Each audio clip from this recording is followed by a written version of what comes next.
Buenas tardes. Bienvenidos a todos los psicólogos y expertos que nos acompañan en este conversatorio. Es un honor tenerlos aquí y estoy segura de que sus aportaciones enriquecerán muchísimo nuestro diálogo. Y a todos ustedes, los interesados en estos temas, sean bienvenidos. Me presento. Soy la doctora Xochitl del Carmen Salas González y en esta ocasión voy a ser la moderadora de los temas a tratar.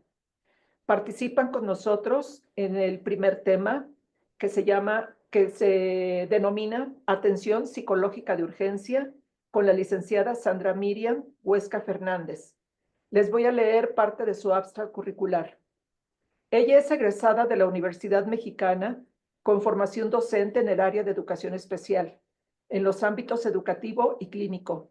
En su consultorio particular brinda acompañamiento terapéutico a niños, adolescentes, adultos y parejas, incluyendo atención a personas con discapacidad.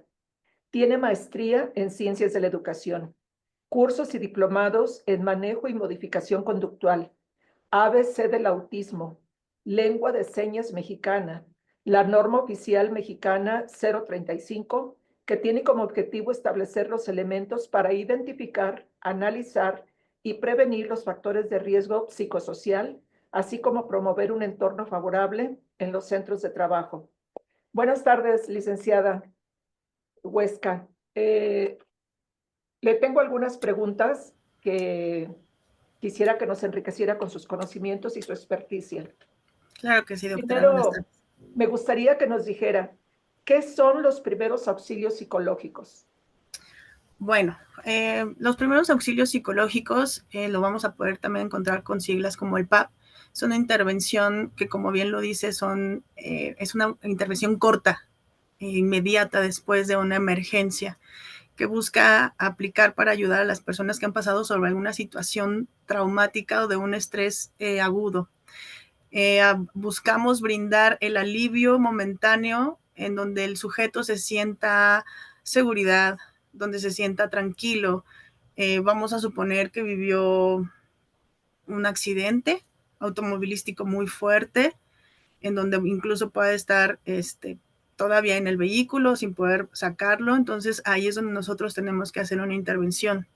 Tenemos que tomar como diferencia que la intervención psicológica, o bueno, la parte de los primeros auxilios psicológicos es, como dije, inmediata, y a diferencia de la terapia psicológica, que es a largo plazo, esto es para hacer una contención momentánea, pequeña, para regular al sujeto y que él pueda reducir el impacto emocional de este evento crítico.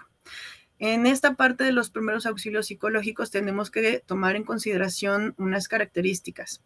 La primera es que son de inmediatez, ¿no? Se aplica justo después del evento o mientras ocurre el mismo. Vamos a suponer como en el sismo del 2017, en donde tuvimos pues edificios que colapsaron, mucho caos en la ciudad. Entonces ahí pudimos haber tenido gente que entró en crisis y que nosotros teníamos en la inmediatez es llegar con la persona que está viviendo este momento y hacer como una serie pues sí, de intervención para que se regule y se tranquilice y no pueda suscitarse algo más. No debe ser invasivo. Es decir, tenemos que ver cuáles son los detalles, ¿no? ¿Qué es lo que está pasando? Estabilizar de alguna manera a la persona.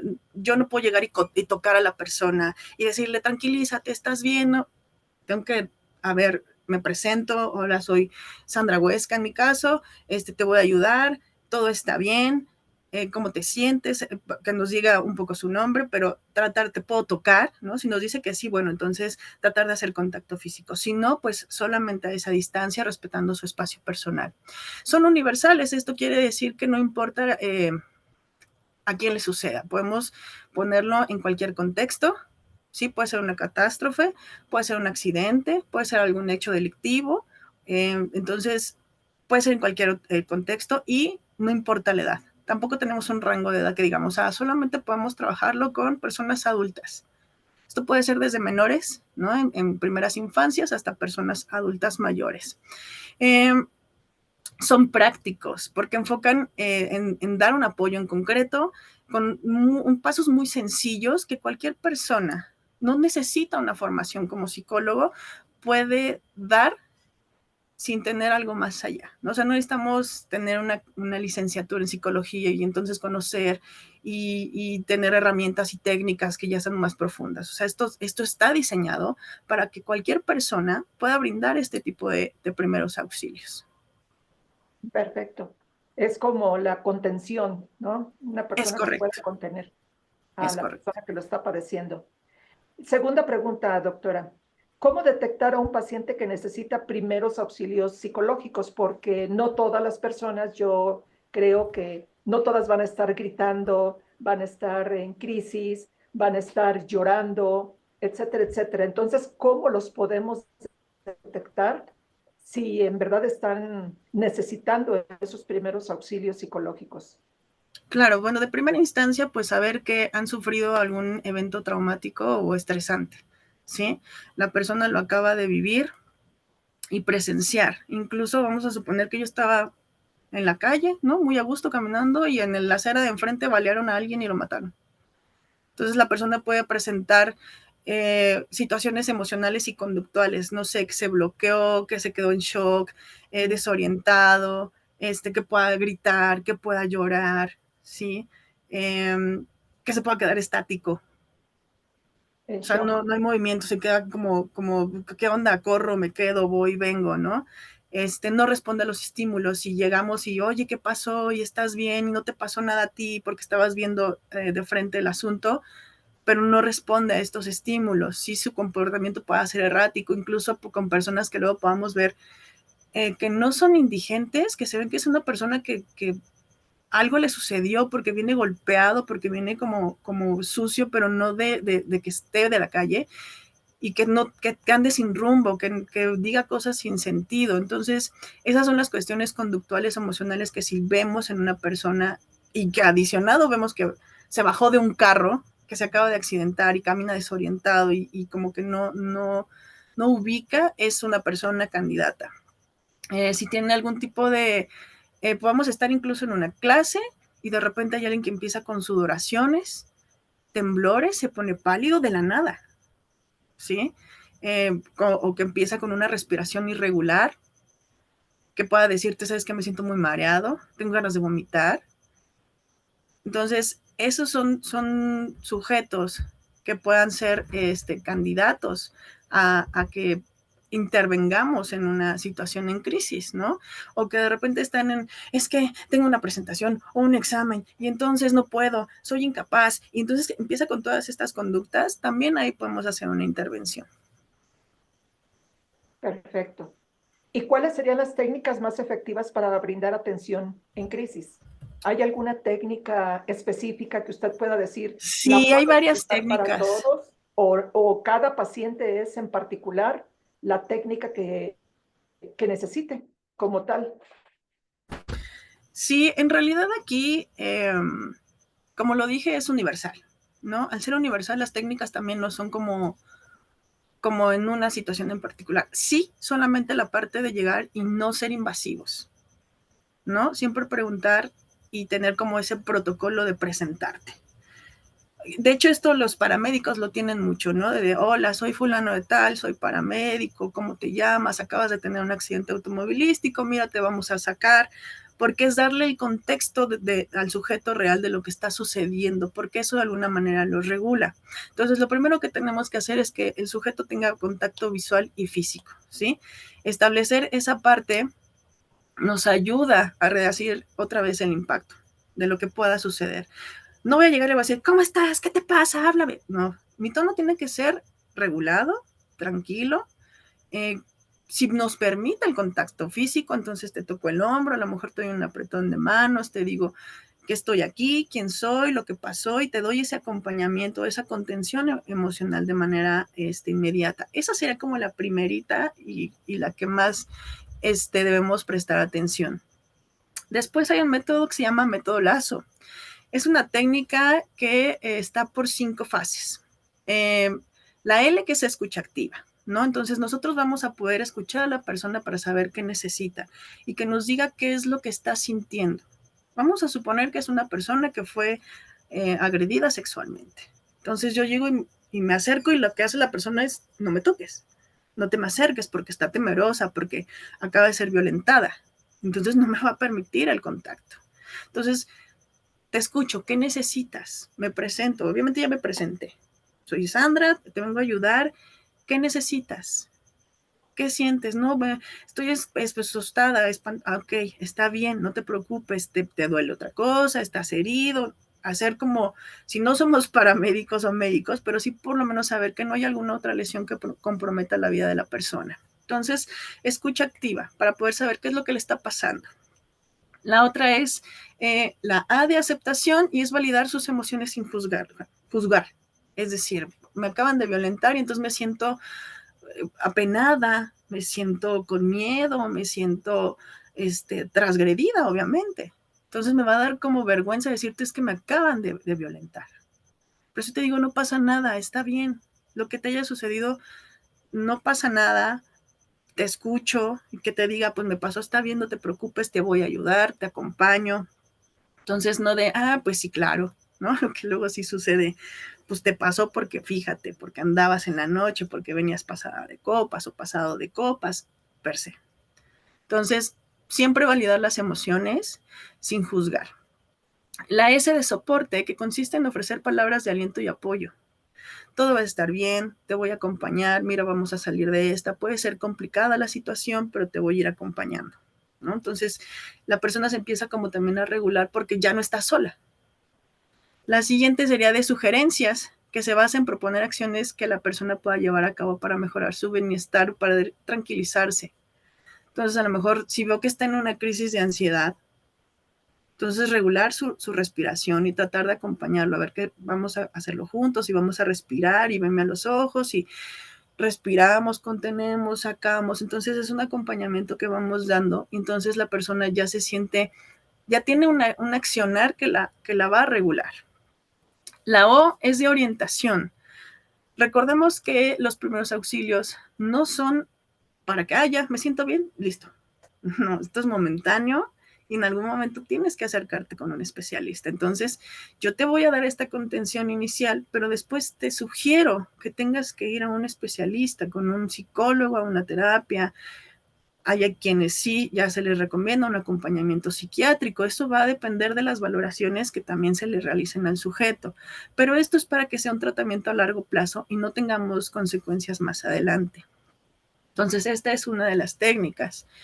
Tenemos también el protocolo RAPID, que igual es un sistema estructurado y que otra vez se va al punto de escuchar y mostrar comprensión, que no difiere mucho del método anterior. Determinar el nivel de afectación y el riesgo que pueda causar, si fue por un accidente, porque fue víctima de algún delito, una catástrofe natural.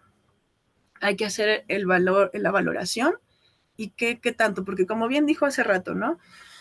No todos procesamos los eventos de la misma manera. Es decir, a mí me puede generar un montón de ansiedad, un temblor, y hay quien nada, o sea, íntegro. Entonces, yo no voy a ir a decirle al que está bien, hoy necesitas algo, te ayudo, ¿cómo te? No, pues si estoy viendo que el otro casi se desmaya, pues veo ese nivel y me acerco a quien lo requiere. Desarrollar un plan inmediato para estabilizar. Si es una crisis de ansiedad, pues regular la respiración, tratar de que el sujeto se sienta seguro, que trate de hacer esa desconexión y que se sienta un poquito más tranquilo en esa parte. La derivación, si es necesario, pues otra vez, una vez que se contenga y que a lo mejor ya reguló, ya no está en ese proceso de crisis, te digo, bueno, ok, ya estás más tranquilo, no, pues que sí, bueno, entonces te sugiero que más adelante, en la medida de lo posible, tú vayas a un especialista, a tomar terapia, a dar un acompañamiento para que entonces no volvamos a caer en este tipo de eventos. Entonces, esa es una de las técnicas. Mi compañero Israel podrá darnos algunas otras técnicas más adelantito para que lo podamos ver también. Perfecto, licenciada. Ya me contestó también las técnicas de comunicación que son más efectivas para tranquilizar a una persona en crisis. Ya me la contestó. Sí, sí, Y sí. finalmente, ¿cómo llevar un seguimiento después de la intervención inicial? Así como usted le decía, recomendándole un especialista, recomendándolo con un psiquiatra. Ujú. ¿Qué nos puede Realmente, comentar como al en este respecto? caso, en estos casos, recordemos que es una situación que es intervención inmediata. Probablemente yo no lo pueda ver a los 24 y a las 72 horas o una semana después. Si tengo ese contacto, bueno, pues sí sería bueno saber, ¿no? Vamos a suponer que la persona es un alumno mío, ¿no? Le dio le dio una crisis de ansiedad o un ataque de pánico en el aula. Contengo, y entonces, como sé que lo voy a ver, te vuelvo a preguntar a los 2 días. Oye, ¿cómo estás? ¿Cómo vas? ¿Ya fuiste buscaste algún acompañamiento? ¿Tienes alguna terapia? Entonces ahí sí, porque el hecho de que no prestemos atención a esta sintomatología de alguna manera, por llamarlo, indudablemente en algún momento va a volver a suceder. Si somos víctimas de algún delito, si vivimos un evento traumático fuerte, eso se queda arraigado. Y entonces a largo plazo va a empezar a tener impacto en nuestra vida, que insomnio, los ataques de pánico, crisis de ansiedad, de repente el sentir que me falta la respiración y como dije, que quiero vomitar o desconexiones. Entonces ese tipo de cosas es importante que también las veamos y hacerlos conscientes, ¿no? Ser realistas en esa parte y decir, ¿sabes qué? Necesitas este acompañamiento porque tu mismo organismo te está diciendo que hay algo que no está bien. Y entonces Es decir, necesitas atenderlo. está somatizando todo el evento y lo está Es correcto. reflejando en reacciones que su cuerpo lo está reflejando, ¿verdad? Así es, así es. Muchísimas gracias, licenciada. Ahora quiero presentar al tema número 2, que nos va a apoyar con su experticia también el licenciado Israel Elizarraras Monroy, y el tema se denomina Fundamentos en Primeros Auxilios. Bienvenido, licenciado. Voy a leer parte de su currícula. Usted es licenciado en Psicología por la Universidad Nacional Autónoma de México, FES Iztacala, psicólogo clínico con formación cognitivo-conductual. Ha trabajado en diversos contextos e instituciones, enfocándose en el acompañamiento terapéutico, la evaluación psicológica y la intervención comunitaria, con poblaciones en situación de vulnerabilidad y en la educación a nivel superior. Cuenta con experiencia en prevención de adicciones a través de su colaboración con OSIUM, brindando atención a jóvenes que han experimentado consumo de estupefacientes. Ha participado en espacios donde se ha enfocado en el abordaje psicológico de comunidades marginales, atendiendo problemáticas relacionadas con la violencia y la agresión en violencia intrafamiliar. En el sistema municipal DIF ha participado como promotor infantil, atendiendo a niños en situación de calle y riesgos de trabajo infantil, promoviendo su permanencia en entornos educativos formales, y como jefe de departamento de atención a menores trabajadores urbanos marginales, coordinando acciones de intervención y apoyo. También ha colaborado en el Centro de Atención al Maltrato Infantil, evaluando riesgos psicológicos tanto en adultos mayores, mujeres y menores en situación de vulnerabilidad. Ha impartido cátedra en el Instituto Tecnológico del Valle de México, Universidad de Cuautitlán Izcalli, como psicología, pedagogía, criminalística, derecho, administración y comunicación. Además, ha trabajado como terapeuta clínico abordando temáticas como depresión, ansiedad, inserción escolar, manejo emocional, conflicto de pareja, violencia, proyecto de vida y atención especializada a niños y adolescentes. Estas son las preguntas para usted, licenciado Elizarrarás. ¿Qué señales de alerta debemos observar para identificar si la persona necesita atención especializada? De mano, muchas gracias por invitarme, pero quiero enfatizar en, si me lo permite, doctora, los tres no que debería de ocurrir en una intervención de este tipo. Creo que de repente cuando hay una alerta, ya sea psicológica o en el entorno de una emergencia que tiene que ver con la cuestión de la vida, del interés superior, en ocasiones solemos ser o solemos juzgar ante la situación, ya sea cómo lo están proyectando ellos, cómo lo están interpretando, y esa parte es fundamental desde mi particular punto de vista. Creo que no presuponer y no minimizar la interpretación que hace una persona. Hay una frase célebre que me encanta mucho que a los seres humanos no nos afecta lo que nos ocurre, sino la interpretación que hacemos de ello. Y eso aplica también para una emergencia o una intervención psicológica de este tipo. Pensemos en una noticia grave que acabamos de perder un familiar, en un desastre natural, en esos dos contextos, y en un tercero, en una emergencia física, ¿no? Hablemos de un primer respondiente, paramédicos, personal de seguridad pública, que puede intervenir en ese momento. Yo creo que algo importante es, primero, no juzgar. La interpretación que en ese momento la persona está teniendo o la interpretación de ese evento es su realidad. Un caso de una noticia grave, alguien otro lo puede interpretar como algo que minimiza, pero igual aplica para lesiones de punzocortantes o arma de fuego. Yo creo que algo fundamental es, inicialmente, como bien dijo la licenciada Huesca, constituirse, estar como primer respondiente y dar ese primer acercamiento. Yo creo que algo fundamental, la empatía. Desde aquí estoy para ti, o para usted, o como lo quieran simbolizar. Y en ese momento, la otra persona hace conexión. Creo que un error fundamental es pedirle al otro que se tranquilice en un momento de estrés. Eso es algo que ocurre muy, muy frecuentemente. ¿Cómo le pides a alguien que en su momento, cuando está interpretando, cuando su percepción de la realidad es así, se tranquilice? Es algo hasta como una antítesis. Y en ese sentido lo principal es hacer esa conexión. Y a partir de lo humano, empezar a vincularse. Algo fundamental también, desde mi particular punto de vista, es establecer un lugar seguro para ambos.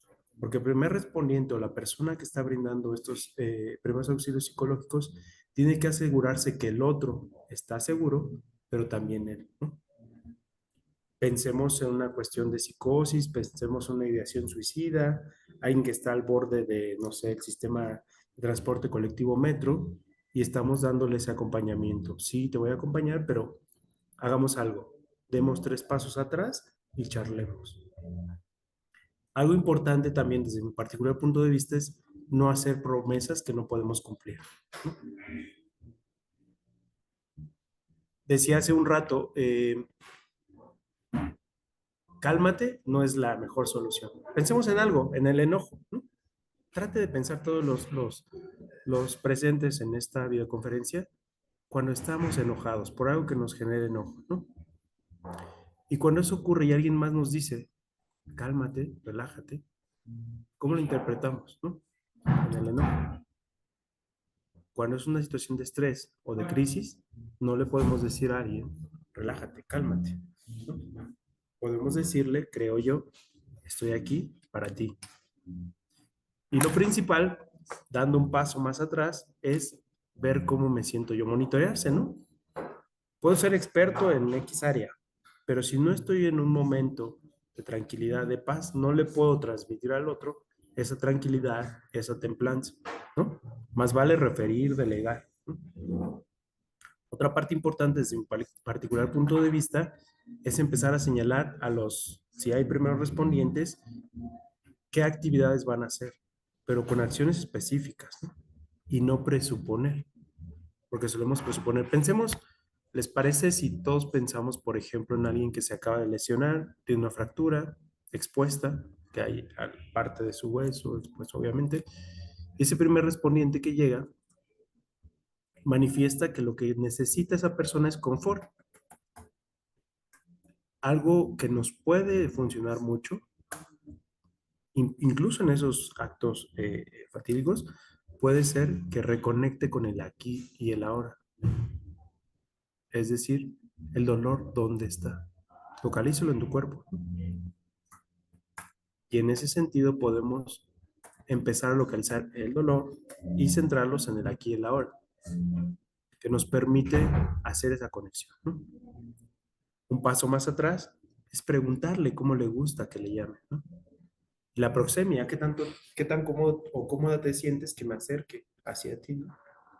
Un error muy común en casos de víctimas de algún tipo de situación o delito es acercarse. Pero hay ocasiones que las personas no están aptas para esa proxemia.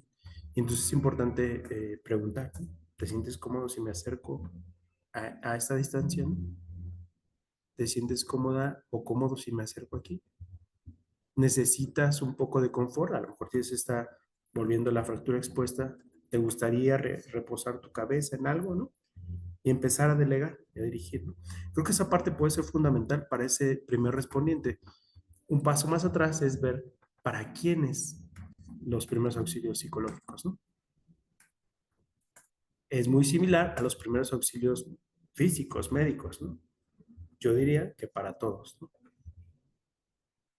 Porque en la pregunta que le hacía a la compañera, es importante decir, bueno, ¿a quién refiere? Sí, sí, pero es importante saber que no siempre hay un experto en las ciencias conductuales o en materia psicológica o en emociones a cargo.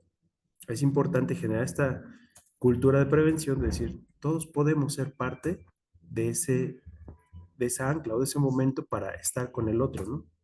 Y hablamos ahorita de un momento a lo mejor emergente, pero ¿qué pasa con situaciones o cuidados paliativos, ¿no? Cuando la persona evidentemente ya está en un momento que su vida está feneciendo, ¿no?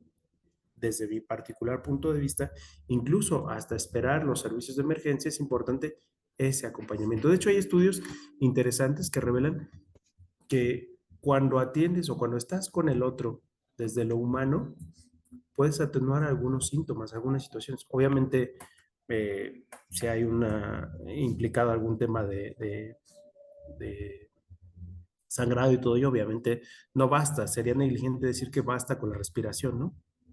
Pero en algún momento decirle, comunicarle al otro, estoy para ti, vamos a esperar los servicios de emergencia, es más que suficiente, ¿no?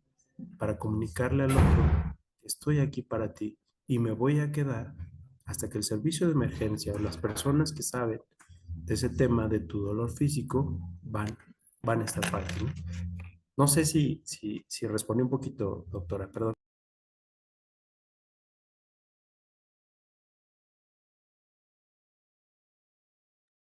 Está apagado su audio, doctora.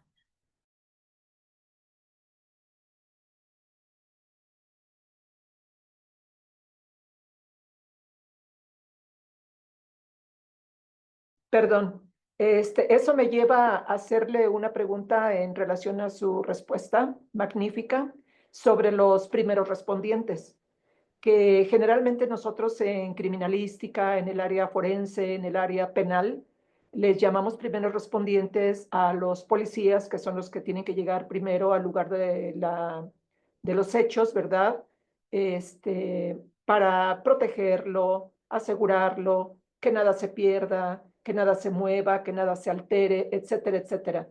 En este caso, la pregunta es, ¿ustedes capacitan a esos primeros respondientes que son los policías? Por ejemplo, he oído ahora más continuamente en la televisión, he visto como alguna persona trata de aventarse de algún puente, dan aviso inmediatamente a la policía, llega como primer respondiente, entonces ellos manejan la situación y finalmente termina con éxito porque impiden que esta persona se aviente al vacío, ¿verdad?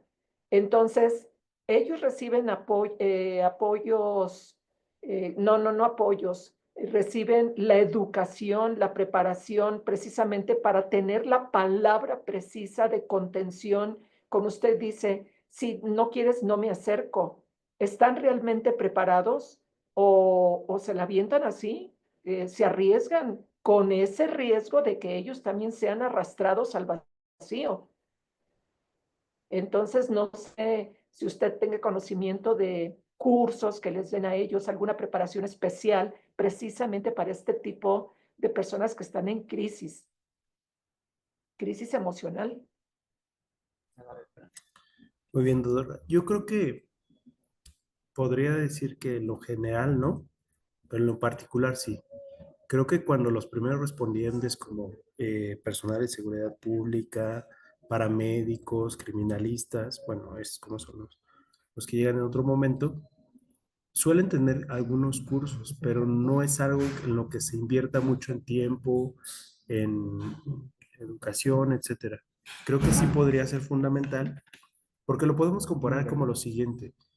Hay primeros auxilios físicos, médicos, y algunos sabemos técnicas de RCP, de la maniobra, etcétera. Pero en general no se tiene esa cultura de contactar con lo humano, ¿no? En seguridad pública es como resguardar el orden público y de repente tiene que ver con esa parte. En ocasiones podemos llegar a caer en errores de juzgar, prejuzgar, minimizar incluso lo que está pensando el otro, decirle, por ejemplo, doy un ejemplo bastante burdo, ¿no? ¿Cómo pretendes aventarte de ese puente porque terminaste con tu relación amorosa de prepa, de universidad, etcétera, ¿no? Bueno, esa es nuestra interpretación, pero para él o para ella está siendo significativo. Y creo que esa parte nos hace falta o quedamos en deuda, que no estamos tan capacitados para entender esas particularidades de las necesidades específicas de cada uno. Diría, respondiendo a su pregunta y siendo muy concreto, en lo general no, pero en particular sí hay algunos sectores a nivel municipal, estatal o federal que sí están capacitados, pero curiosamente están más relacionados con el área médica, paramédicos, enfermeras, etcétera, que tienen como ese vínculo. En seguridad pública no es muy frecuente, doctora, lamentablemente, y a veces son los primeros respondientes, como usted bien refiere. Sí, es correcto. La siguiente pregunta creo que ya me la contestó. ¿Cómo podemos ofrecer apoyo sin sobrecargar a la persona o sin invadir su espacio personal?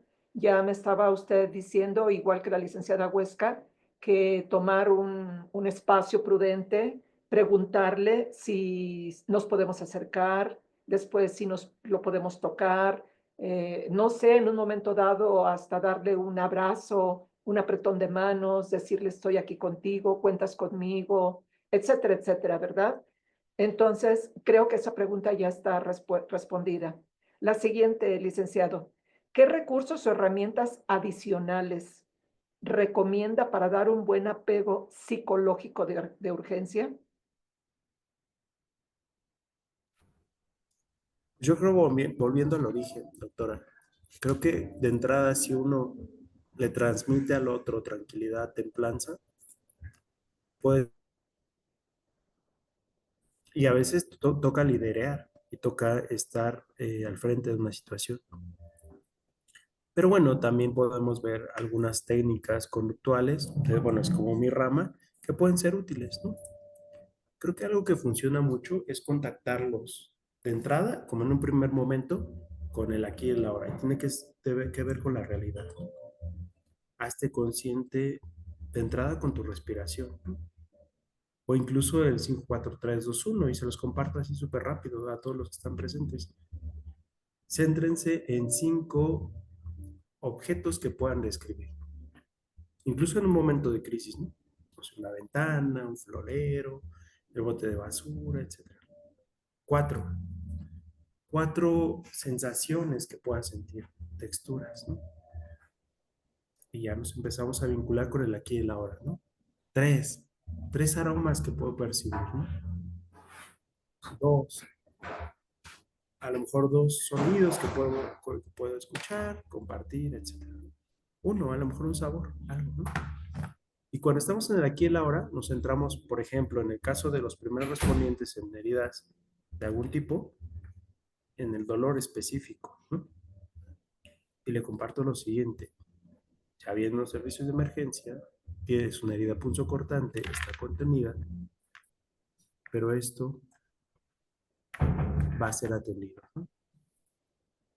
Y entonces cuando le digo al otro, Y cuando me conecto desde la parte eh, realmente emotiva y empática, puedo ser tanto muy responsable con lo que estoy diciendo, no prometer, y enterar al otro de que ya viene la gente que se va a hacer cargo, ¿no? Creo que esa parte es fundamental. ¿Por qué? Porque viene el tema que ustedes nos van a hacer favor de compartir, ¿no? Ese primer momento y todo el caos que ocurre en ese momento de crisis, de la noticia, de la ida, etcétera, puede ser fundamental entre que se convierta en un estrés postraumático o que sea una situación atendida, ¿no? Entonces creo que esa parte es fundamental para generar una antes y un después. Ok, muchísimas gracias, licenciado Elisa Raras. Después tenemos con nuestro tercer tema, que se trata de hablar del estrés postraumático y nos va a acompañar la licenciada y doctora Roselena Alcántara González. Les voy a leer parte de su currícula. Ella es egresada de la licenciatura en psicología por parte de la UNAM, FES Iztacala, obteniendo mención honorífica. Diplomado en terapia psicocorporal por el Instituto Mexicano de Psicoterapia Gestal. Estudios en la maestría en Psicología de la Salud por la Facultad de Psicología de la UNAM y en la especialidad de Medicina Conductual por la Secretaría de Salud. Maestría en Tanatología en el Instituto Mexicano de Psico-Oncología. Dentro de los cursos realizados, tiene Perfil del Feminicida, Estudio Criminológico de las Madres de los Psicópatas, Protocolo de Atención en Riesgo Inminente de Autoestima o Suicidio, Psicoafectividad en el Aula, Violencia Escolar, Asesinos Seriales y Crimen Organizado, Desarrollo Humano, Inteligencia Emocional, Programación Neurolingüística, Farmacodependencia, Psicogeriatría, Hipnosis ericksoniana, Psicología de la Salud, Ansiedad, Depresión y otros temas. Es especialista en atención a víctimas, violencia sexual e intrafamiliar, divorcio, síndrome de alineación parental, bullying y trastorno de estrés postraumático y síndrome de burnout. Coordinadora de brigadas de apoyo psicológico en crisis personal y derechohabientes del Hospital de Traumatología en los sismos de septiembre de 2017. Ha asistido como invitada a congresos, foros, simposios nacionales e internacionales, como la Ciudad de México, Pachuca, Puebla, Morelia, Estado de México, Querétaro, Mérida, Sinaloa, además del Instituto Nacional de Ciencias Penales, impartiendo el curso Patología del Estrés Postraumático. Ha publicado 2 libros. Ha obtenido premios y reconocimientos. Ha participado como conferencista en más de 600 eventos a nivel nacional e internacional. Es fundadora del Grupo Servicios de Desarrollo Humano. Ha sido invitada como ponente en organismos internacionales como la Comar, la ONU, la Organización Panamericana de la Salud, el Ministerio de Salud de Guatemala y la Sociedad Colombiana de Psicología. Ha colaborado con la Procuraduría General de Justicia.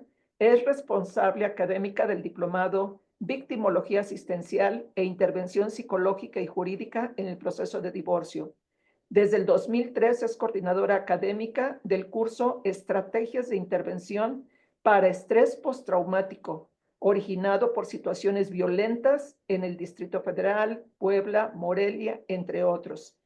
En el Fondo para las Naciones Unidas, la ONU, Organización Panamericana para la Salud y Ministerio de Salud en Guatemala y la Universidad de Santiago de Cali, Colombia. Ese es un breve abstract curricular de la doctora Roselena Alcántara González. Y le tenemos algunas preguntas. Maestra Roselena, ¿qué es o a qué se refiere cuando hablamos de estrés postraumático? Muy bien. Pues primero que nada, buenas tardes a todas y a todos y muchas gracias, doctora, por la invitación. El estrés postraumático lo podemos definir como aquella vivencia que tiene la persona que ha vivido un evento que ha percibido como un riesgo para su salud, su seguridad o su vida.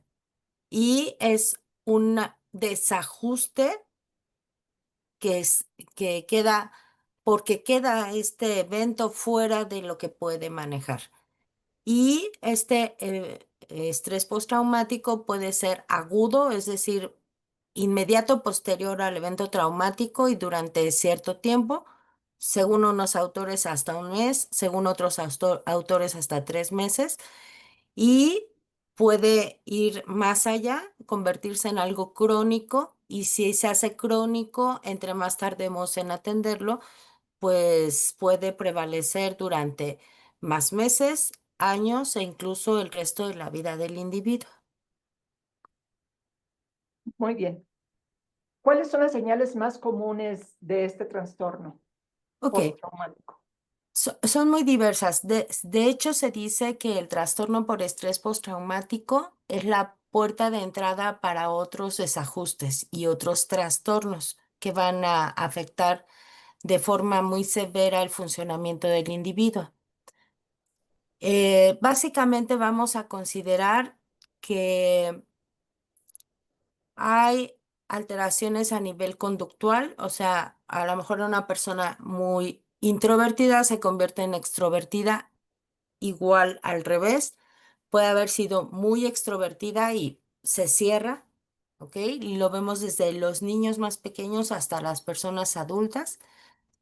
Va a tener también regresiones conductuales, por ejemplo, en los niños que son víctimas de abuso sexual o que está transcurriendo el divorcio entre sus padres, vemos que tienen regresiones como volver a chuparse el dedo, volver a mojar la cama, temor a estar solos, temor a la oscuridad, ¿no? Cosas que ya habían superado van a tener esas regresiones conductuales, ¿no?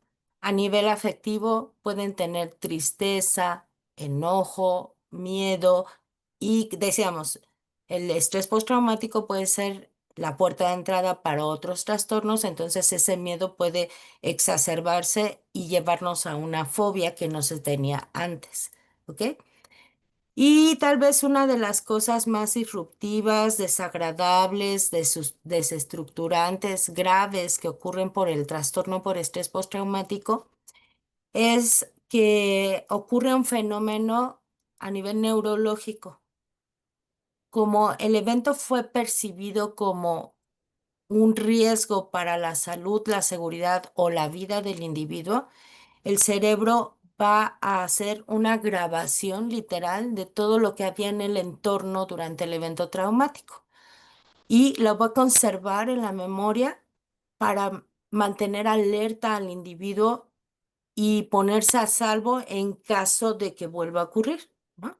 Así como cuando el bebé, todos los que tengan hijos o sobrinitos o primitos, saben que cuando un niño va a cumplir su primer año de edad, la mamá suele entrenarlo para que apague la velita del pastel, ¿no? Entonces, unas semanas antes le ponen el cerillito para que aprenda a soplar y le enseñamos, ¿no? Y el bebé se queda viendo y hace cortocircuito el cerebro, ¿no? Conecta y empieza a imitar hasta que da, ¿no? De soplar. Sopla, apaga la velita o la llamita del cerillito, le aplaudimos y el bebé ya aprende que eso es lo que tiene que hacer. Sin embargo, pues como que es la base del desarrollo del ser humano, somos curiosos por naturaleza. Entonces al bebé le llama la atención la flamita y la quiere agarrar, ¿no? Y la mamá le agarra la manita para que no toque la flamita, no se vaya a quemar. Pero en algún momento nos gana el bebé y agarra al cerillito y se quema y llora, ¿no? Y la mamá llora también, me ganó. Y ese dolor que el bebé experimentó se queda grabado en el cerebro como aviso de que eso no se debe de hacer, que eso es peligroso, que eso duele, ¿no? Y cuando le ponemos la flamita enfrente, no solo ya no la va a tocar, sino que ni siquiera la quiere ver, hasta se voltea. Y cuando llega a percibir el aroma del cerillito quemado, incluso puede llorar, ¿ok? Ese es un ejemplo excelente de cómo vive el cerebro el evento traumático. graba en su memoria ya no solo la imagen del cerillito encendido, también el aroma, ¿ok? También puede ser el sonido de la cajetilla de cerillitos. Bueno, pues ahora vamos al evento que pone en peligro la vida del individuo, Pero, ¿sabes? que, Emanuel que dice puede ser, que le santo vamos a dar Dios, para que te dé tu inscripción. ¿alguien quiere preguntar algo? Perdón, ¿alguien tiene prendido Sí, su micrófono? sí, Lucibet, Mande. tiene por ahí prendido su micrófono. Listo. Ok, entonces vamos a suponer que es un asunto de secuestro. Y entonces la persona va a quedar con la vivencia y la grabación de todas las imágenes, los aromas, los sonidos, las sensaciones táctiles, incluso los sabores vinculados con el evento traumático. Y como un secuestro suele durar mucho tiempo, no unos segundos, como puede ser un asalto en calle, ¿no? Entonces son más las cosas que se quedan grabadas en el cerebro. A eso, esa grabación exacerbada que vamos a experimentar, le vamos a llamar hipermemoria. En la literatura también vamos a encontrarlo como huella del horror, ¿no? Y entonces a lo mejor un día yo estoy aquí en mi computadora viendo TikToks y de pronto tengo la sensación horrible de que algo va a ocurrir, ¿no? Mi cuerpo se pone alerta, ¿ok? Esa alerta, pues no pasó nada. Yo estaba tranquila viendo TikToks y a lo mejor es que ocurre que algún TikTok tenía de fondo musical una canción que cuando yo estaba secuestrada también escuché, pero La no lo relación. tengo consciente. Mi cerebro sí, porque está ese proceso de hipermemoria, ¿ok? Entonces, como lo tengo grabado, pues mi cuerpo reacciona, a eso le vamos a llamar respuesta postraumática, y reacciona para sobrevivir. Se pone en alerta, se me acelera el corazón, empiezo a sudar, me da mucha angustia, ¿ok? Ese es el efecto más perverso, desagradable y más difícil de combatir en el estrés postraumático, esa hipermemoria. Es con la que más nos vamos a pelear. Y por supuesto, a nivel cognitivo, justo como está esta hipermemoria, pues hay la imposibilidad de otros procesos mentales como atención, concentración, memoria y nuevos aprendizajes. Entonces vamos a ver que la persona va a tener un declive en su actividad académica, si son estudiantes, en su actividad laboral, si son trabajadoras, trabajadores, y vamos a ver también que ocurre que no recuerdan las cosas que les decimos. Entonces, por ejemplo, yo en los diplomados a las alumnas y a los alumnos les digo, todo lo que le digamos a una víctima, tenemos que dárselo por escrito porque yo le explico, tiene que venir a hacer el retrato hablado, tiene que pasar a hablar con policía judicial, etcétera. Y de aquí, de que se levanta de la silla, que camina a la puerta, ya no se acuerda de nada. Yo le tengo que dar toda la información por escrito, porque por el mismo estrés postraumático no va a retener nueva información, no solo por la crisis del momento, sino porque el mismo estrés postraumático le impide. ¿Ok? Esas son algunas de las alteraciones que vamos a encontrar. De las señales. Muy bien. ¿Y cuáles serían las estrategias más efectivas para tratarlo? Ok. Hay muchísimas estrategias de diferentes escuelas. Yo escuchaba que tanto la licenciada Sandra como el licenciado Israel, creo que se llama. Israel, sí, gracias. Sí, Son cognitivo-conductuales. Entonces, sí, mucho del cognitivo-conductual es útil para hacer el abordaje del estrés postraumático. Sin embargo, pues va a ser insuficiente. Normalmente porque el estrés postraumático, nosotros no, sabemos que si una persona vive un evento traumático, tenemos las primeras 72 horas para atenderlo y conseguir evitar que se instaure por largo plazo en la persona. Pasadas esas 72 horas ya se formaron nuevas conexiones neurológicas, ¿no? Y ya va a ser muy, muy difícil hacer un cambio. Entonces, casi siempre vamos a atender a una víctima muchísimo después de esas primeras 72 horas, tal vez meses o años después del evento traumático. Entonces, algo que es muy importante es que pues nos instalemos en un marco teórico mucho más amplio que nos permita hacer un abordaje más diverso, más allá de las estrategias o las técnicas con las que vamos a combatir alguna de la sintomatología y centrarnos, lo que yo trabajo en los diplomados es el enfoque centrado en la persona y estrategias humanísticas como puede ser la gestal, ¿no? La logoterapia, para que las personas tengan más elementos con los que puedan combatir lo que viven las personas. Y algunas de las estrategias que se utilizan en las escuelas conductuales no las utilizamos para abordaje de víctimas y de estrés postraumático porque pueden ser muy em, fuertes para las personas.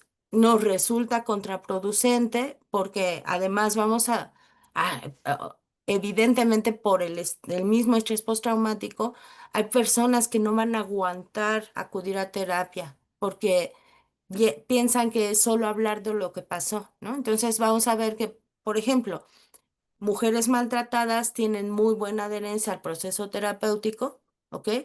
Porque como es algo que viven cotidianamente, no solo necesitan una descarga continua, sino además están habituadas, ¿no? En cambio, una persona que sufrió una violación o un secuestro no quiere hablar de eso, no quiere pensar en eso y más bien va a evitar ir a psicoterapia. Entonces, cuando conseguimos que esas víctimas acudan a psicoterapia, yo no le puedo meter una terapia de exposición plena porque entonces, pues lo que va a suceder es que se va a ir y no va a continuar su proceso terapéutico. Algunas técnicas de conductuales y cognitivo-conductuales no las ocupamos para estrés postraumático, otras sí, que pueden ser, pues, a lo mejor hacer sus registros, hacemos algo que llamamos inoculación al estrés, enseñamos respiración, relajación. Hay el uso es muy común que hagamos uso de técnicas de biorretroalimentación para que aprendan a regular su ritmo cardíaco, su presión arterial y tengan mejores posibilidades de enfrentar una crisis, una respuesta postraumática cuando se presente, ¿no? Además de otras cosas, ¿no? Como autoinstrucciones, por ejemplo. Ok, me queda claro. Este, tengo ya bastante claro que hasta una persona con crisis de estrés postraumático y con los temas anteriores que vimos, puede llegar a somatizar toda esta enfermedad psicológica que está padeciendo en ese momento por cualquier evento traumático que haya pasado. Pero ya lo está sufriendo. Pero ¿qué pasa con la familia, licenciada? Con la familia que Bien. vive con ese paciente. Muy bien, vamos a hablar entonces también de que la víctima, la persona que sufrió o el secuestro o el asalto o la violación es una víctima directa, ¿no? Toda la familia, los amigos, la pareja son víctimas indirectas o víctimas secundarias, también les llamamos. Y sí, también ellos sufren efectos de lo que está viviendo la propia persona e incluso dependiendo de lo que ocurra, o lo que haya ocurrido, van a vivir un estrés postraumático vicario, ¿no? En vicario es que lo aprendieron del otro, ¿ok? Entonces voy a poner como ejemplo un niño que fue víctima de abuso sexual infantil, ¿ok?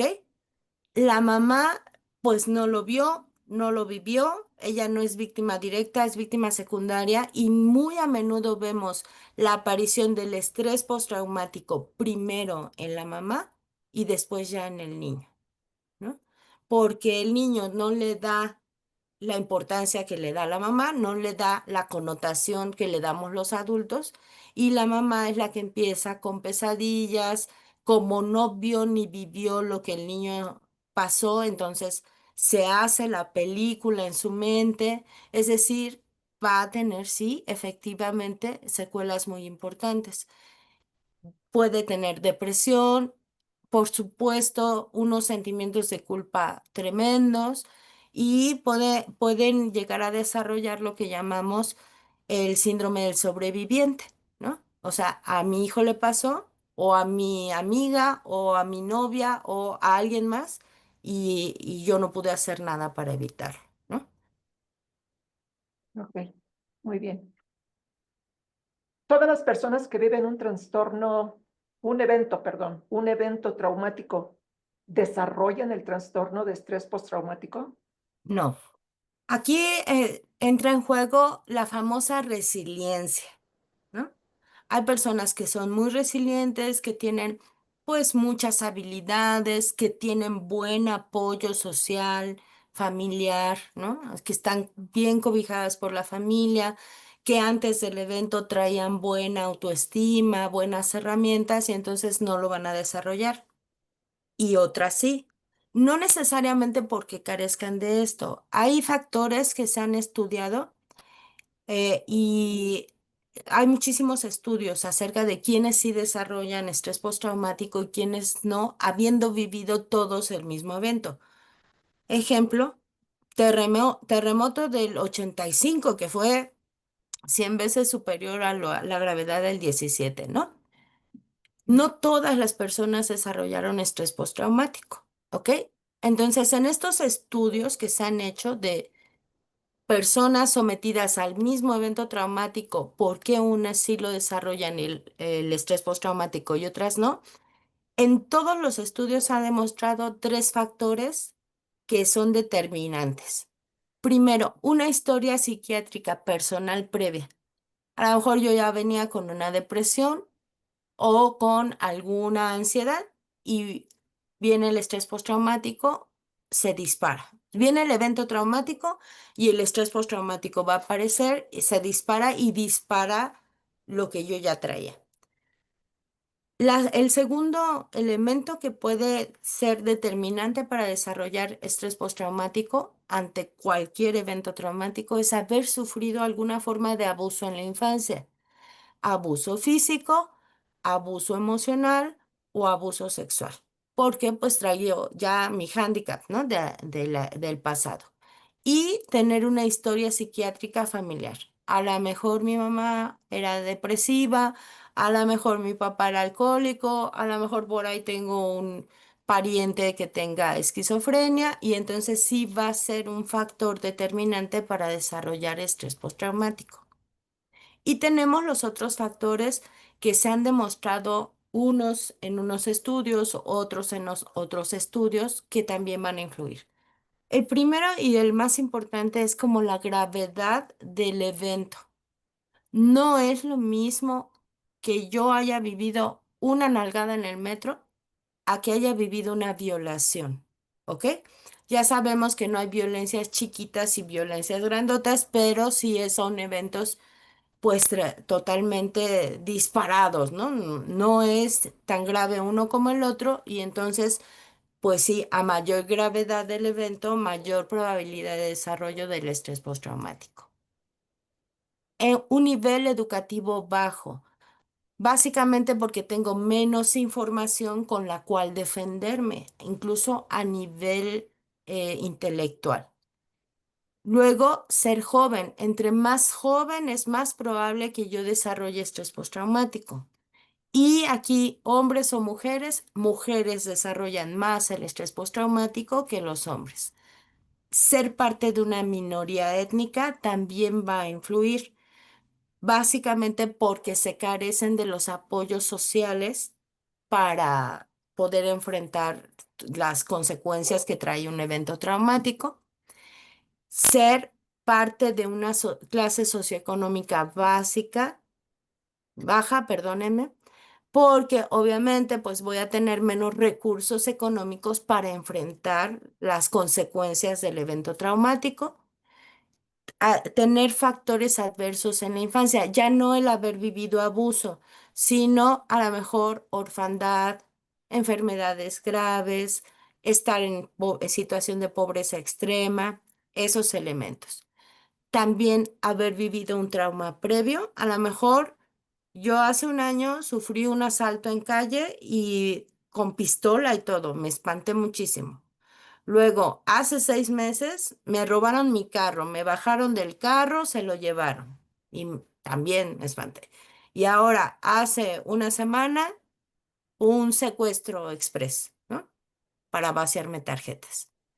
Entonces, esa suma de traumas, pues va a disparar tarde o temprano un perdón, un estrés postraumático. Luego, la falta de soporte social, ¿no? Ya sea familiar, comunitario, institucional, ¿no? Yo fui víctima de una violación, acudo al centro de justicia o a una agencia del Ministerio Público, me cuestionan, me maltratan, me dejan esperando ahí 14 horas y entonces eso pues va a agravar las secuelas, estar sometido a mucho estrés y también tener un bajo coeficiente intelectual, otra vez porque eso me va a tener carente de recursos para enfrentar todo lo que implica el vivir un evento traumático.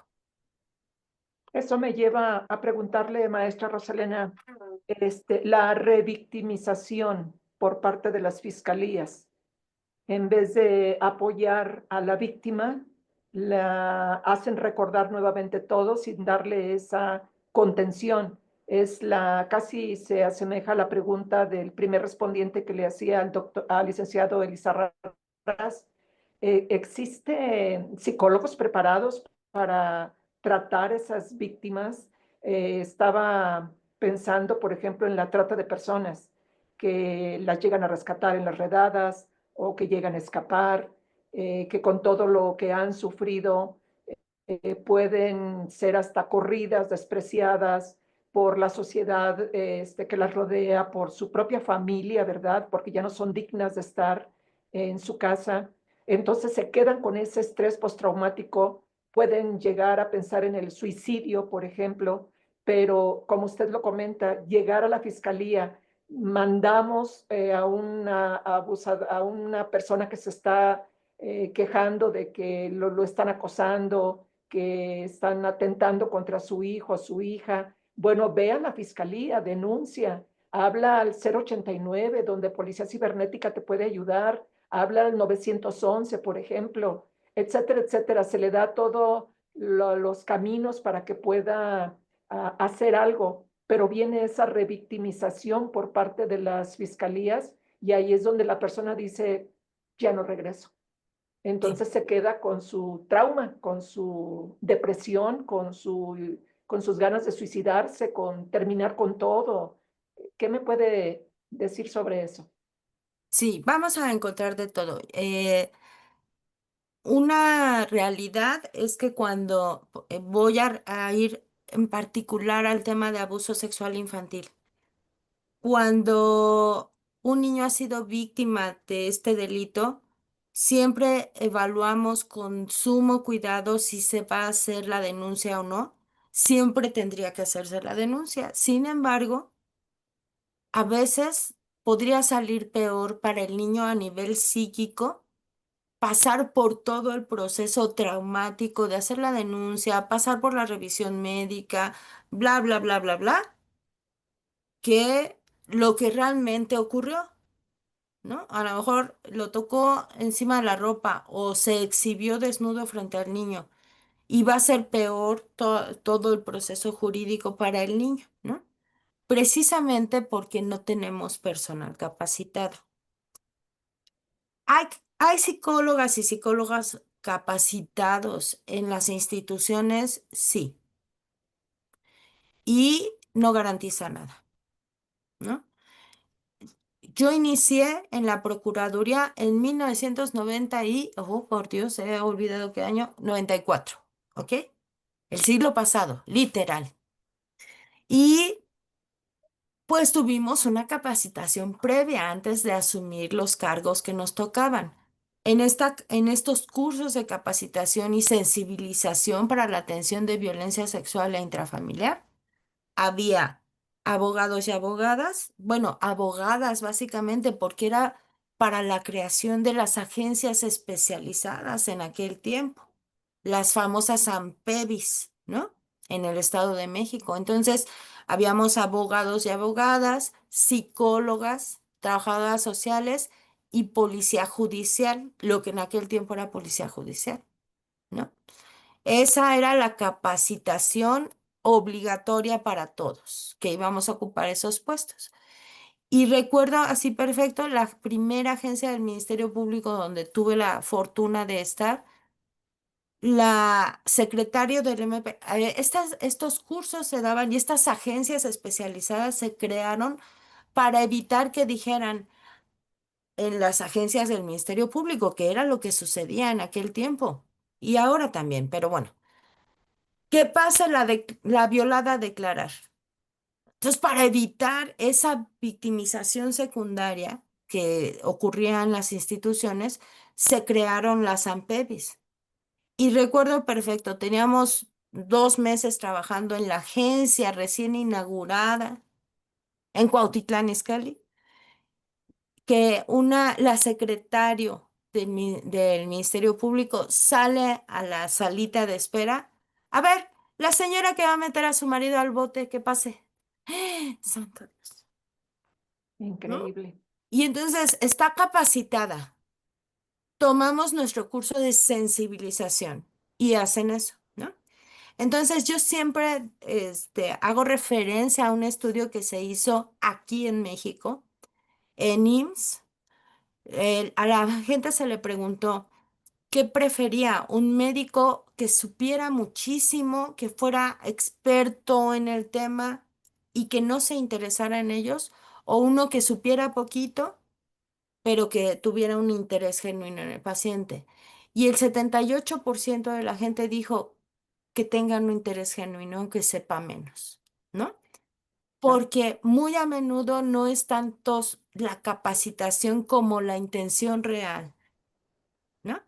Entonces, vamos a encontrar de todo en las instituciones. Yo que me dedico a la capacitación en fiscalías, en tribunales, he capacitado jueces, justamente en Mérida, he capacitado jueces y en los cursos yo lo veo. No importa cuánto sepa la persona, importa la intención real de ayuda a la víctima que tengan. Algunos lo tienen y otros no. A mí me ha tocado trabajar con jueces maravillosos que en temas de abuso sexual infantil protegen a los niños, impiden los careos, les explican todo con bolitas y palitos a la hora de los interrogatorios, detienen a los abogados de la defensa cuando están haciendo preguntas muy disruptivas, ¿no? Y me ha tocado jueces que, Dios mío, yo digo, ah, no. No Entonces, demuestran, ¿vale? no demuestran su interés. No, no, no. Y además demuestran su falta de humanidad, ¿no? Entonces, bueno, eh, con esta pregunta que usted hace, doctora, pues es esto, ¿no? Hay de todo.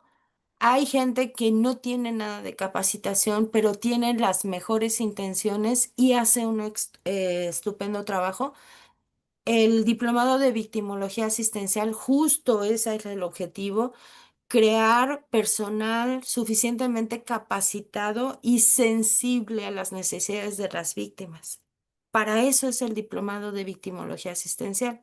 Y yo estoy muy clara de que las alumnas y alumnos que salen del diplomado salen con la información suficiente, pero no necesariamente con la mejor actitud posible, ¿no? Y Sí. hay de todo. Muy bien, muchas gracias. ¿Este Gracias. estrés postraumático tiene solución, tiene cura? ¿Lo Doc- podemos llegar a detener definitivamente para que no siga perjudicando psicológicamente a quien lo padece? Ok. Hace años, estoy pensando fines del siglo pasado, principios de el doctor Benjamín Domínguez Trejo hablaba de la cura, ¿no? Y actualmente, ¿quién es el doctor Benjamín Domínguez Trejo? Es investigador del Politécnico, también de la UNAM.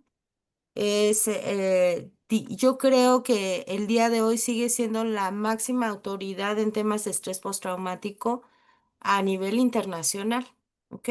Él ha escrito libros con Pennebaker, por ejemplo, que es un investigador estadounidense también. Entonces, él decía que nuestra intención era llegar a curar, ¿no? Sin embargo, en la última década o un poquito más, como de 2010 para acá, hemos encontrado que no necesariamente lo curamos, que hay recaídas cada cierto tiempo y hoy yo, por ejemplo, yo ya no hablo de cura, yo hablo de control, reducir al mínimo posible la cantidad de secuelas y tener claro y dejar claro al paciente cuando ya lo damos de alta que puede recaer, que pueden regresar las respuestas postraumáticas eventualmente. Y hay pacientes que se pueden aventar 10 años sin mayor complicación, bien, súper bien, y de pronto alguna cosa vuelve a encender el estrés postraumático. Detona. Y pues esto casi en México casi no ocurre, pero como volvemos a ser víctimas eventualmente, pues se vuelve a encender, ¿no? Sí, la última pregunta, Sí. maestra Rosalena. ¿Es necesario medicar a las personas con este padecimiento? Ujú. Yo quisiera decir, no, nunca, con la psicoterapia es suficiente, porque pues todo medicamento tiene un efecto secundario, particularmente los medicamentos de uso psiquiátrico, ¿no? Y algunos de esos efectos secundarios son tremendamente desagradables. Y quisiera yo decir que nunca. Sin embargo, habrá casos que sí requieran medicación. Lo ideal es no medicar, intentar hasta donde sea posible solo con psicoterapia y en caso de que haya situaciones de mucho sufrimiento para la persona, entonces mejor medicamos, ¿no? El medicamento existe por algo y para algo. Y si está ahí, yo estoy sufriendo mucho y ahí tengo el medicamento y la psicoterapia no ha conseguido contener, hay que ir al medicamento. A veces para depresión, a veces para ansiedad y pues regreso a esto que decía. Se considera que el trastorno por estrés postraumático es la puerta de entrada a otras alteraciones de tipo psiquiátrico. Y hay pacientes que por el estrés postraumático incluso deriva hacia psicosis, ¿ok? Entonces, si lo podemos evitar, si hay un medicamento que le pueda ayudar a la persona a volver a funcionar mejor en su vida, hay que acceder al medicamento. Quisiera yo que nunca fuera necesario y a veces sí lo es. Es inevitable. Sí. Sí. Pues muchísimas gracias a los tres, excelentes expositores. Quiero recomendarles, ¿cómo se los puedo decir? Recordarles no, porque algunos no lo saben, pero sí recomendar los diplomados que tiene la maestra Rosalena Alcántara González en la FES Iztacala, que son opción de titulación de victimología asistencial e intervención psicológica y jurídica en el proceso de divorcio. Entonces ella está ahí en la FES Iztacala. Ya en su momento los interesados podrían mandar un mensaje a nuestra página este, para que puedan tener toda la información. Y para cerrar, queremos escuchar a la doctora Sandra Huesca con alguna conclusión, licenciada.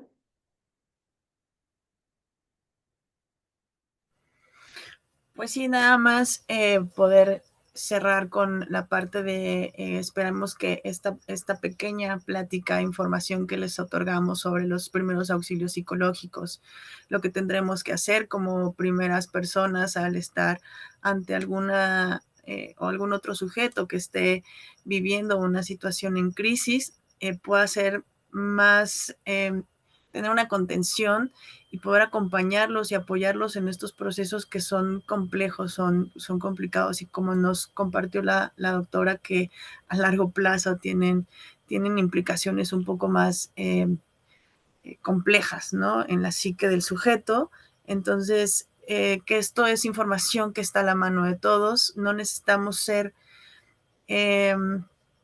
especialistas o psicólogos directamente, sino que tener esta información a la mano nos puede ayudar y marcar un poco la diferencia para que el evento sea trascendente o no para las personas. Muchas gracias. Licenciado Israel, ¿alguna conclusión de nuestra charla? Su micrófono. Licenciado Israel, su micrófono. perdón, Gracias. hubo ahí un delay. Sí, yo creo que me sumo a los esfuerzos de las compañeras, que no necesita uno ser especialista en cierta área, así como en el área médico-biológica, para atender a la otredad, ¿no? Y de repente toca sembrar ese primer paso para atender y estar para el otro. Yo creo que también nos hace falta mucho esa cultura de prevención para poder estar. Y no solo eso, sino a partir del no juicio, a partir de transmitir como primer respondiente esa tranquilidad, esa templanza al otro, para recordarle que esa autoridad está para él. Creo que ahí, sintetizando un poquito lo que comentaban nuestras compañeras, los no negociables, como dirían en la jerga popular, dentro de las primeras intervenciones psicológicas. Quedó Sentir del congelado. otro, porque es su percepción. Ya estoy. Ok. No juzgar, no minimizar, y estar a partir de conocer lo que uno siente. Incluso puede uno ser experto en temas cognitivos, en temas de modificación de conducta, pero si uno no reconoce que no está para el otro, o que está en un estado de crisis, de ansiedad, no puedes compartir, ¿no? Porque hay una primicia fundamental. Si puedo compartir esa templanza, si puedo estar para el otro, entonces puedo servir, puedo ser útil, puedo ejercer ese papel. Si no tengo una estabilidad, si no, incluso pensemos en una situación catastrófica, si hay una situación temblor, terremoto, y estoy pensando en llamar a mis familiares, que no tengo unos recursos para poder establecer un plan de contingencia, no puedo estar para el otro. Entonces puedo ceder el control al otro, y eso también es útil, ¿no? Incluso desde la posición del saber, del estar, ¿no? Creo que hay que regresar al origen, a la parte emocional, y de la inteligencia emocional es si puedo transmitir esa tranquilidad, luego entonces puedo estar para el otro, ¿no? Antes no. Con eso me quedo. Claro, claro. Reconocer y ser humilde, como usted lo dice. Si puedo, adelante, y si no, canalizarlo. Así Es es. correcto, doctora, es cuento. Licenciada Rosalena, su conclusión, por favor, le escuchamos atentamente. Muchas gracias, doctora. Fíjese, estoy leyendo algunas de las preguntas que pusieron aquí en el chat y me quedo pensando en como la gran necesidad que tenemos de saber, ¿no? De todas las dudas que como profesionales tenemos. Esta importancia de tener una dirección muy concreta de todos los cuestionamientos que nos surgen, ¿no? Para evitar dañar cuando estamos intentando ayudar, para integrar todas las perspectivas necesarias como perspectiva de género, perspectiva de las infancias, perspectiva social, ¿no? Y creo que la conclusión para mí sería que estos esfuerzos como el que hace usted el día de hoy con este conversatorio, los diplomados que tenemos, cursos, talleres, conferencias, libros, todo, es indispensable que busquemos formarnos con todas las ópticas necesarias, ¿no? Sí, no cerrarnos a una sola posibilidad, sino entrar en debates, que mucho miedo en México, le tenemos mucho miedo a los debates, ¿no? A disentir, a corregir, cuando es indispensable, porque es la única forma de crecer. La psicología es a menudo descalificada como ciencia porque de pronto no que le queremos entrar al debate y a esta parte de la experimentación, de la demostración, de la comprobación, ¿no? Eh, por ejemplo, se considera que el humanismo no es científico porque no es reproducible, ¿no? Cuando hay que este mito surge como un poco más desde el asunto del mito, ¿no? O justamente desde el desconocimiento, porque hay un montón de investigación de producción y que se publica en revistas indexadas, ¿no? Eh, Creo que el compromiso ahí está, en la evidencia de que las personas que se conectaron el día de hoy estén aquí, es justamente porque el compromiso y el interés ahí está, ¿no? Y pues eso, ¿no? No detenerse, seguir leyendo, cuestionando, entrándole al debate, ¿no? Eso es muy importante. En temas como los que se abordaron aquí de primeros auxilios psicológicos, las intervenciones que se pueden o no se pueden hacer, desde qué ópticas y el estrés postraumático son indispensables porque, pues yo lo decía hace un segundo, ¿no? En México casi no hay víctimas, ¿no? Sí, sí, cómo Y no. entonces ese trabajo que nosotros hemos elegido es inagotable y nosotros nos vamos a morir y las siguientes generaciones van a seguir enfrentando la necesidad de la atención a víctimas en un país desbordado de violencia. ¿No? Y a veces decimos, es que el gobierno, pues el gobierno qué, la violencia vecinal se da entre mi vecina y yo, ¿no? La violencia familiar se da adentro de mi casa, ¿el gobierno qué? De eso no tiene nada que ver, ¿no? Y entonces ante esta violencia desbordada, los profesionales le tenemos que entrar y tenemos que entrar desde lo preventivo, ojalá desde lo preventivo, ¿no? Y por supuesto atender lo que ya sucede.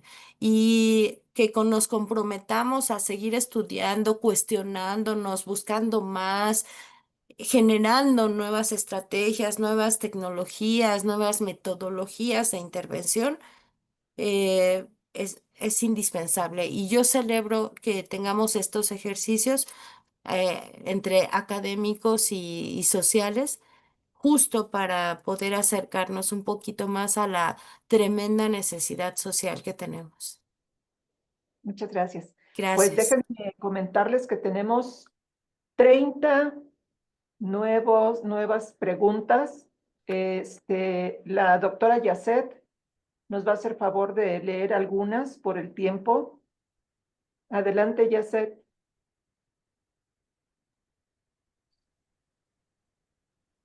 Buenas tardes, gracias por su participación. La primera pregunta, la fórmula MAFER va dirigida para la licenciada Huesca y esta es la siguiente. ¿Qué tan preparado está México para entender el tema de la salud mental en las víctimas de algún evento traumático? Es decir, ¿se tiene lo necesario para que las personas no sufran en silencio? Saludos. Pues un poquito creo que la doctora nos apoyó en esta última aportación que dio, en donde es cierto que pues no estamos todavía tan preparados, ¿no? Desafortunadamente el acceso a la salud mental es limitado, no se les da o no se les otorga a todas las personas o no todos pueden hacer el pago de estos servicios y que al final del día en temas un poquito más enfocados a los delitos, pues sigue existiendo un tema de revictimización y de no visibilización, perdón, a las víctimas, tanto directas como indirectas, ¿no? Entonces, desde ahí nos vamos y es un tema complejo porque también seguimos minimizando o señalando, juzgando el punto de, ay, pues ya pasó, pues ya lo que sigue y no importa y este tipo de cuestiones que no ayudan, no nos dan esa parte para poder decir que nuestro país está preparado para ello. Ok, segunda pregunta. Sí. Un usuario de Zoom formula: ¿qué enfoques psicológicos se utilizan comúnmente para tratar el trastorno de estrés postraumático? No va dirigida a ninguno. Si alguno de ustedes le quiere dar respuesta. Pues si gustan que yo hable del estrés postraumático, se hacen abordajes muy diversos. Yo he leído cosas de cognitivo-conductual más que de ninguna otra, ¿no? Son como, obviamente porque es estructurado, es sistemático, ayuda mucho, ¿no? Desde el humanismo hay también muchos esfuerzos honestos. Creo todavía que nos falta un poquito, ¿no? Logoterapia, por supuesto, hipnosis. Y en psicoanálisis, aunque yo creo que el psicoanálisis sería la última cosa que yo elegiría porque suele ser de muy largo plazo y además muy costoso. Hay quien se lo puede permitir y además de pagar 2,000 pesos por sesión, puede ir 3 veces a la semana a psicoanálisis. Perfecto, si se lo puede permitir, perfecto, ¿no? En CEU, por ejemplo, cuando fue el terremoto del 17, un programa de atención al estrés postraumático justo con psicodinámica, ¿no? Eh, me encantaría saber cómo funcionó para ellos, no lo sé, no he visto nada publicado acerca de ese trabajo que se hizo. Y pues esta parte, un poquito reforzando lo que decía la licenciada Huesca, efectivamente la salud mental pues es muy costoso en México, ¿no? Solo que también diría yo, lo que pasa es que de pronto como que no somos tan socialmente todavía no está como bien afianzado. Si no vamos al dentista 2 veces al año, si ya hasta que sentimos que se nos está saliendo el ojo por la infección del diente, entonces ya vamos al dentista, ¿no? Pues menos al psicólogo. Sin embargo, también debo de decir que yo lo que veo para hoy, los recién egresados de psicología, de lo que yo viví recién egresada de psicología, es completamente diferente. Hace 30 años era un estigma tremendo ser psicóloga, pero además ir al psicólogo, ¿no? Porque era para locos. Hoy no, hoy los chavitos les dicen a sus papás: papá, necesito ir al psicólogo, sácame una cita con un psicólogo, ¿no? Ha cambiado muchísimo. Eso es por un lado. Y por el otro lado, hay un montón de programas de gratuidad para dar atención psicológica, pero de pronto la gente no la busca. Voy a aprovechar para hacer mi anuncio. Ahí en Iztacala, los sábados de 9 de la mañana a 2 de la tarde, estamos ahí en el A6. Para quienes conocen la FES Iztacala, gratuito, atención psicológica para personas que están pasando por procesos de divorcio, tanto para adultos como para los niños. Gratuito, ahí estamos atendiendo, ¿ok?